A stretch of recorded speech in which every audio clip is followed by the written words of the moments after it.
So this is another example about inclined planes. So we've got a particle of mass m pushed up a smooth slope by a force of magnitude 5g newtons acting at an angle of 60 degrees to the slope, causing the particle to accelerate up the slope at 0.5 meters per second squared. We want to show that the mass of the particle is 5g over 1 plus g kilograms, and we've got this diagram to help us get started as well.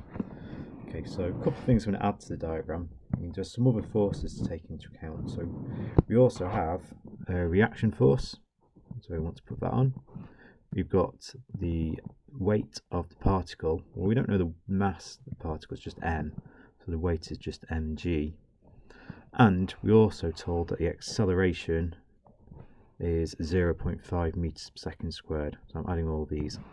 So what we want to do is resolve parallel to the slope, and then from there we can be able to get an equation from which we'll be able to find what m is. So to do that, we want to get components for the 5g force and the mg force that are parallel to the slope. So let's draw a quick diagram of that. So the angle here, that's 30 degrees because it's the same as the angle on the slope. And I can split this into a component as well. So we want the ones that are parallel to the slope because that's the direction of the acceleration. So this bit is mg sine 30 because it's opposite 30. So sine is the opposite.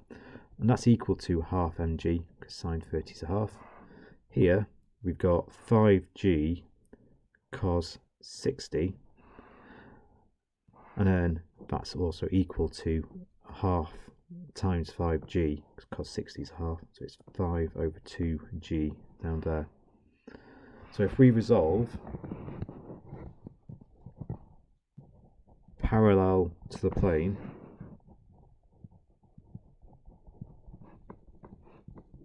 we're going to resolve going up the plane because that's the direction of the acceleration. We're going to use F equals ma, as we always do, Newton's second law. So up the plane, we've got the 5 over 2g is pushing up. That's the force that's been applied to make it go up the plane. So 5 over 2g.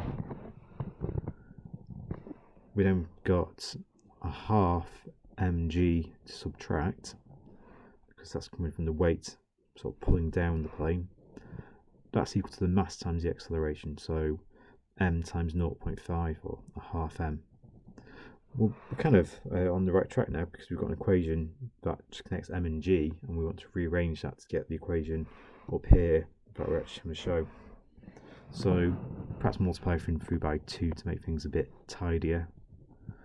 We'll get to this stage. We're trying to get m in terms of g, so you get all the m's on one side. So add mg to both sides of the equation. Factorise out m, we'll get m times 1 plus g there. And so just dividing by 1 plus g will give you m equals 5g over 1 plus g,